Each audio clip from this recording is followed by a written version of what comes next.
PS4 news కి స్వాగతం. ముందుగా ముఖ్యాంశాలు. కావేరిలోకి మెట్టూరు నీరు. క్రీడాకారులను ప్రోత్సహించేలా త్వరలో sports policy CM Revanth Reddy.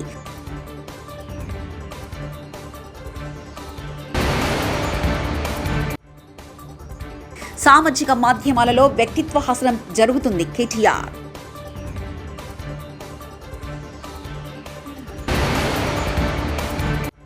Pingali Venkaiah స్ఫురణకు వస్తూనే ఉంటారు పవన్ కళ్యాణ్. సేలం జిల్లా మెట్టూరు డ్యాం నుంచి గురువారం ఉదయం 7 లక్షల గరపటడుగుల నీటిని కావేరీ నది కాలువలోకి విడుదల చేశారు. పొరుగు రాష్ట్రం కర్ణాటకలో కురుస్తున్న భారీ వర్షాల కారణంగా అక్కడ డ్యాంలు పూర్తి స్థాయిలో నిండి పొంగి పొర్లుతుండటంతో మిగులు జలాలను కావేరీ నదిలోకి విడుదల చేస్తున్నారు. మెట్టూరు డ్యాంకు వస్తున్న 2 లక్షల గరపటడుగుల నీటిని అలాగే 16 గేట్లు ఎత్తి విడుదల చేస్తున్నారు. డ్యాం పూర్తి స్థాయిలో నిండిన నేపథ్యంలో సేలం జిల్లా కలెక్టర్ బృందాదేవి, జలవనరులు, ప్రజాపనుల శాఖల ఇంజనీర్లు ఉన్నతాధికారులతో కలిసి పరిశీలించారు. హమాస్ అధినేత ఇస్మాయిల్ హనియా హత్యతో పశ్చిమాసియాలో ఉద్రిక్త పరిస్థితులు నెలకొన్నాయి. ఇజ్రాయెల్పై ప్రతీకార చర్యలు తప్పవని ఇరాన్ స్పష్టం చేసింది.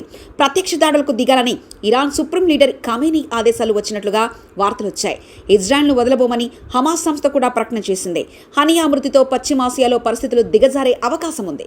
భారతీయ జెండా రూపకర్త, తెలుగు జాతి ముద్దుబిడ్డ పింగళి వెంకయ్య జయంతి నేడు. ఈ సందర్భంగా ఆ మహనీయుని డిప్యూటీ సీఎం పవన్ కళ్యాణ్ స్మరించుకున్నారు. పింగళి వెంకయ్య అందించిన స్ఫూర్తిని జాతి మరవదన్నారు. ఈరోజు పింగళి వెంకయ్య జయంతి అని ఆ మహనీయునికి మనస్ఫూర్తిగా అంజలి ఘటిస్తున్నారని తెలిపారు.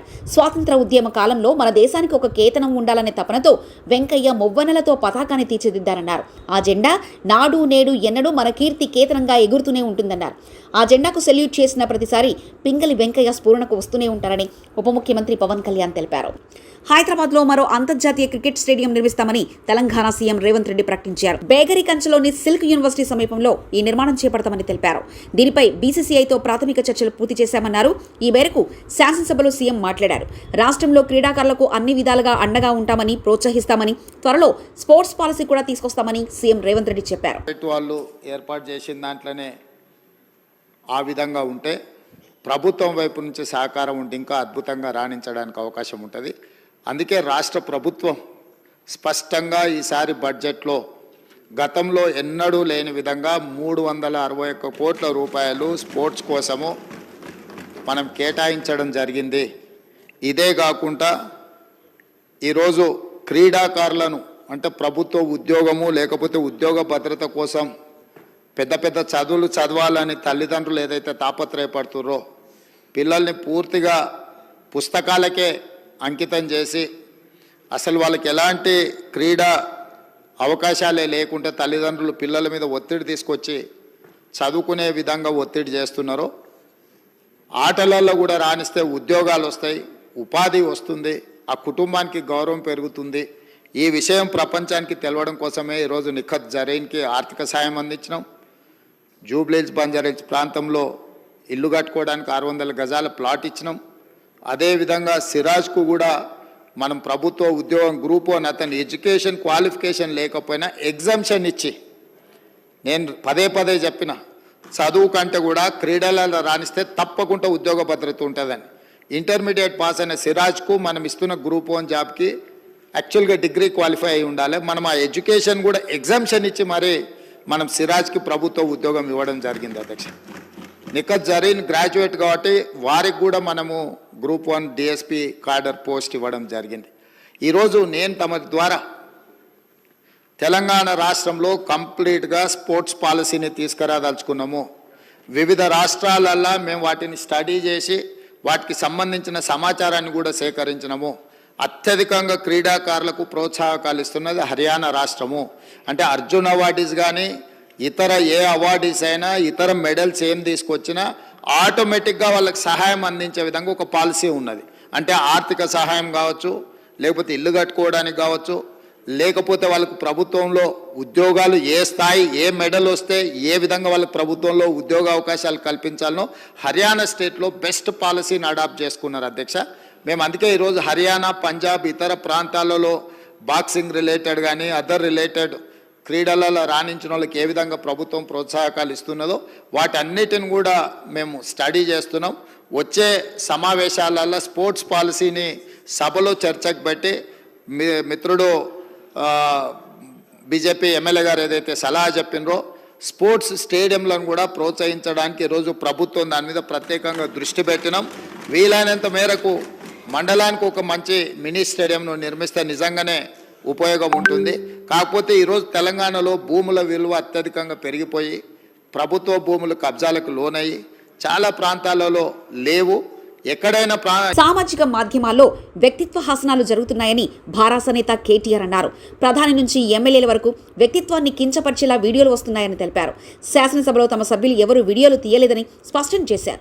భావ వ్యక్తీకరణ స్వేచ్ఛను హరించేలా కొన్ని చట్టాలు వస్తున్నాయని వాటిపై ఆలోచించి నిర్ణయం తీసుకోవాలని కేటీఆర్ సూచించారు.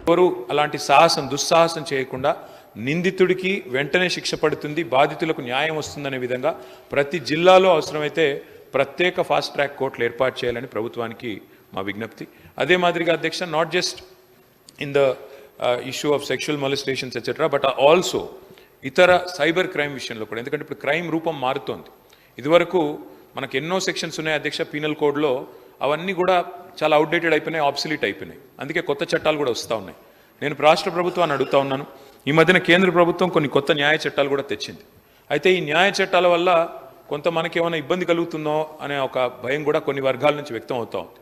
ముఖ్యంగా మన తెలంగాణ ఈ ప్రాంతంలో వామపక్ష ఉద్యమాలు, ప్రజా సంఘాలు చాలా విస్తృతంగా చాలా క్రియాశీలంగా ఉండే రాష్ట్రం మన తెలంగాణ. ఎంతోమంది గతంలో ప్రజా ఉద్యమాల్లో పాల్గొని అసూలు బాసిన నేల తెలంగాణ. అట్లాంటి తెలంగాణలో మనం కొత్త చట్టాల వల్ల పోలీస్ రాజ్యంగా ఏమన్నా రాష్ట్రం మారుతుందా అనే ఒక అనుమానం కూడా కొన్ని ప్రజా సంఘాల్లో, పౌర సంఘాల్లో, వామపక్ష సంస్థల్లో, ఇతరుల్లో కూడా ఉంది. దయచేసి నేను మంత్రి గారిని కోరుతా ఉన్నాను, కర్ణాటక రాష్ట్రం ఎక్కడైతే కాంగ్రెస్ గవర్నమెంట్ ఉందో, పశ్చిమ బెంగాల్, తమిళనాడు, ఈ 3 రాష్ట్రాల్లో కూడా ఆ కేంద్రం తీసుకొచ్చిన చట్ట సవరణలను వారు కొంత మార్పులు చేర్పులు చేసి పోలీస్ రాజ్యంగా కాకుండా ప్రజలకు, పౌర సంఘాలకు, ప్రజాస్వామ్యంలో నిరసనలకు హక్కుండే విధంగా వారు కొన్ని చట్ట సవరణలు కూడా తీసుకొచ్చారు. నాకు తెలుసు ఈ బిల్లుతో డైరెక్ట్గా దానికి సంబంధం లేకపోవచ్చు, కానీ ప్రభుత్వాన్ని నేను కోరేది ఏమంటే ఈ చట్టాల విషయంలో కూడా మన రాష్ట్ర ప్రభుత్వం, మన రాష్ట్రంలో కూడా ఒక విధానపరమైన నిర్ణయం మీరు తీసుకోండి. తప్పకుండా మనం కూడా ఆలోచన చేయవలసిన అవసరం ఉంది. సిద్ధరామయ్య గారు ఇప్పటికే చాలా వివరంగా ఈ విషయంలో తన నిరసన చెప్పారు. తప్పకుండా మా కర్ణాటక రాష్ట్రంలో దీనికి సవరణలు కూడా తీసుకొస్తామని చెప్పారు. నేను మంత్రి గారిని స్పష్టంగా నేను ఈ బిల్లుతో సంబంధం లేకపోయినా ఈ విషయంలో ప్రభుత్వం మన సభ్యులకు, రాష్ట్ర ప్రజలకు ఒక విశ్వాసం నింపే ప్రయత్నం చేయాలని కోరుతా ఉన్నాం. అత్యాచార బాధితులకు, అదేవిధంగా సైబర్ క్రైమ్లో ఇవాళ లక్షలు కోల్పోతున్న వాళ్లకు సత్వర న్యాయం లభించే విధంగా ఫాస్ట్ ట్రాక్ కోర్టులు ప్రతి జిల్లాలో ఏర్పాటు చేయాలి. వేగంగా అందులో కావాల్సిన నియామకాలు పూర్తి చేయాలి. ఏమైనా గ్యాప్స్ ఉంటే భర్తీ చేయాలి. వేగంగా స్పీడీ ఎక్స్పెడిషియస్ జస్టిస్ జరగాలి. ఎందుకంటే పెద్దలు ఒక సామెత చెప్తారు అధ్యక్ష, justice delayed is justice denied. అంటే ఎంత ఆలస్యంగా న్యాయం దొరికితే అంత అన్యాయం జరిగినట్టే లెక్క అని. కాబట్టి justice delayed is justice denied అనే మాటను గుర్తు చేసుకుంటూ ఫాస్ట్ ట్రాక్ కోర్టులు ఏర్పాటు చేయాలి. కేంద్ర చట్టాల విషయంలో కూడా తప్పకుండా రాష్ట్ర ప్రభుత్వం కూడా తన వైఖరి తెలియజేయాలి. పోలీస్ రాష్ట్రంగా, పోలీస్ రాజ్యంగా తెలంగాణ మారకుండా. మళ్ళా మంత్రి గారు ఇవాళ ఐటీ మినిస్టర్గా కూడా వారే ఉన్నారు. మినిస్టర్ గారిని కూడా నేను ఒకటి కోరుతున్నాను, ఈ మధ్యన ఇంకొక బిల్లు తెస్తా ఉన్నారు. సోషల్ బ్రాడ్కాస్ట్ల మీద కూడా పాబంది పెడుతూ, సోషల్ మీడియా మీద కూడా పాబంది పెడుతూ ఒక బిల్లు తెస్తా ఉన్నారు. దయచేసి మంత్రి గారిని నేను కోరుతా ఉన్నాను, భావ వ్యక్తీకరణ స్వేచ్ఛను హరించే విధంగా ప్రజాస్వామ్య దేశంలో ఏది చేసినా అది తప్పవుతుంది. ఎందుకంటే అల్టిమేట్గా డిజిటల్ మీడియాలో కూడా పౌరులు తమ భావాలను స్వేచ్ఛగా, తమ వాక్ స్వాతంత్రాన్ని పూర్తి స్థాయిలో వినియోగించుకుంటూ వ్యక్తీకరించే అవకాశం ఉండాలి. దయచేసి అలాంటి ఏమన్నా వస్తే తప్పకుండా దాన్ని మనందరం కూడా కలిసికట్టుగా నిరోధించాలని చెప్పి కూడా కోరుతూ మా పార్టీ తరఫున రాష్ట్రంలో భావ వ్యక్తీకరణ స్వేచ్ఛకు వచ్చిన ఇబ్బంది ఏమీ లేదని మంత్రి పొన్నం ప్రభాకర్ అన్నారు. భావ వ్యక్తీకరణ స్వేచ్ఛ ఎదుటి వ్యక్తిని కించపరిచేలా ఉండకూడదన్నారు. శాసనసభలో ఆయన మాట్లాడారు. సామాజిక మాధ్యమాల్లో కొందరు అతిగా ప్రవర్తిస్తున్నారని, మహిళా మంత్రిపై అనుచితంగా మీమ్స్ చేశారని ఆగ్రహం వ్యక్తం చేశారు. మహిళలను అవమానపరిచేలా సోషల్ మీడియాలో వీడియోలు చేసేవారిపై తగిన చర్యలు తీసుకోవాలని కోరారు.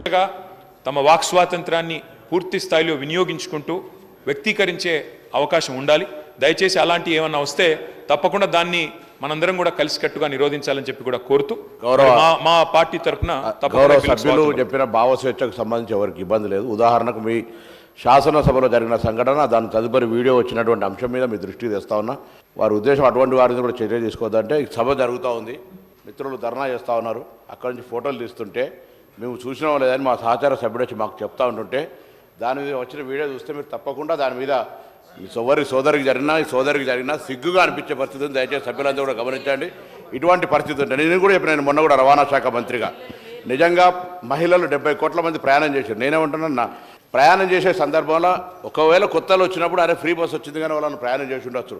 కానీ ఇవాళ ఎటువంటి వీడియోలు అంటే కొంతమంది వ్యక్తులు తెలుసు సంబంధించినటువంటి ఇవాళ సోషల్ మీడియాకు సంబంధించి నేను మీ ద్వారా పోలీసు అధికారులు కూడా అటువంటి వాళ్ళకి సంబంధించి చర్యలు తీసుకునే పరిస్థితి స్వయంగా వారిని అంటే ఆ వీడియో చూసినట్టయితే మీరు కూడా నిజంగా చెప్తా ఉన్నా దయచేసి అధ్యక్ష, అటువంటి వీడియోలను ప్రదర్శించే పరిస్థితి ఉంటే ఎట్లా అధ్యక్ష?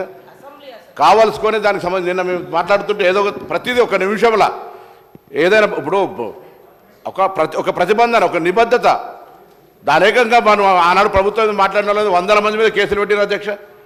ఒక్కొక్కరికి ఎన్ని రకాలుగా సోషల్ మీడియాలో ఇయ్యాలి. నా దగ్గర చెప్తాను, అనేక మంది మేము నా కార్యకర్తలు కేసులు ఎదుర్కొన్నటువంటి పరిస్థితి ఉన్నది. ఇవాళ ఏం మాట్లాడింది కూడా ఏం లేదు. జరిగిన వాస్తవాన్ని ప్రభుత్వ నిర్ణయాన్ని వ్యతిరేకిస్తే ఇవాళ నేరుగా ఇండివిజువల్స్, ఒక మంత్రి, ఒక గిరిజనకు సంబంధించినటువంటి ఒక సోదరి, మన మహిళ, ఇక్కడ జరిగినటువంటి శాసనసభలో జరిగిన దాని మీద కూడా ఇట్లా నేను అడుగుతాను గౌరవ అమ్మా, నేను మీ గురించి నేను నా పార్టీకి సంబంధించి నేనేం మళ్ళా నేను social media this is running commentary sir అధ్యక్ష, రన్నింగ్ కామెంటరీ. నేను గౌరవ సభ్యుడు మాట్లాడిన అంశం మీద నేను రవాణా శాఖ మంత్రిగా ఉమ్మడి విశాఖ జిల్లా స్థానిక సంస్థల వైఎస్ఆర్సీపీ ఎమ్మెల్సీ అభ్యర్థిగా బొత్స సత్యనారాయణ ఎంపిక చేసిన పార్టీ అధ్యక్షులు వైఎస్ జగన్మోహన్ రెడ్డి ఉమ్మడి విశాఖ జిల్లా నాయకుల అభిప్రాయాలు తీసుకున్న తర్వాత బొత్సాని ఎంపిక చేశారు వైఎస్ జగన్.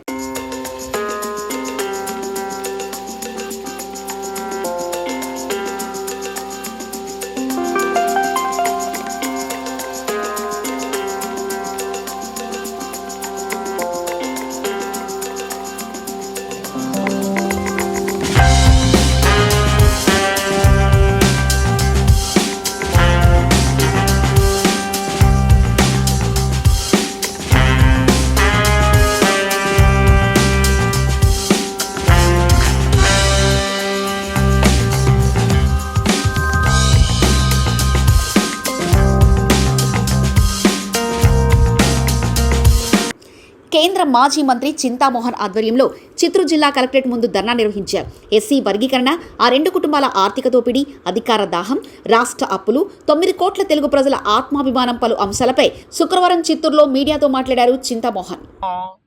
నా మిత్రుడు కుమారుడు జగన్మోహన్ రెడ్డి, వైసీపీ ప్రభుత్వంలో దళితులకు అన్యాయం జరిగింది, దళితులకు మోసం జరిగింది, జగన్ దళిత ద్రోహిగా మారాడు. మరి నిన్న వచ్చినటువంటి సుప్రీంకోర్టు జడ్జిమెంట్ భారతదేశ అఖండతను దెబ్బతీసే విధంగా ఉంది.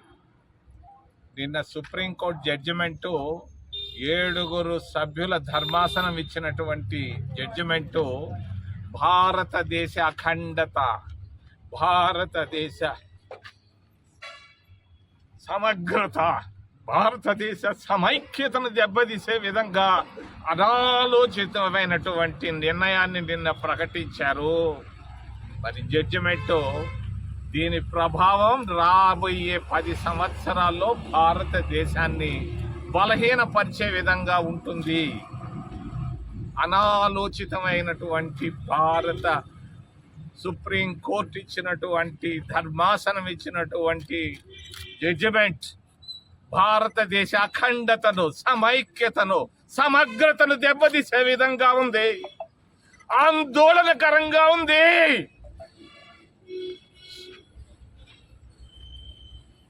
మరి కావేరిలోకి మెట్టూరు నీరు. క్రీడాకారులను ప్రోత్సహించేలా త్వరలో sports policy CM Revanth Reddy.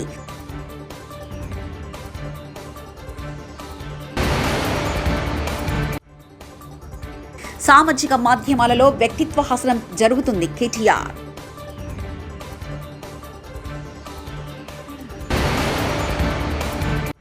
Pingali Venkaiah స్ఫురణకు వస్తూనే ఉంటారు పవన్ కళ్యాణ్. TS4 న్యూస్ ఇంతటితో సమాప్తం. చూస్తున్నారండి TS4 తెలుగు.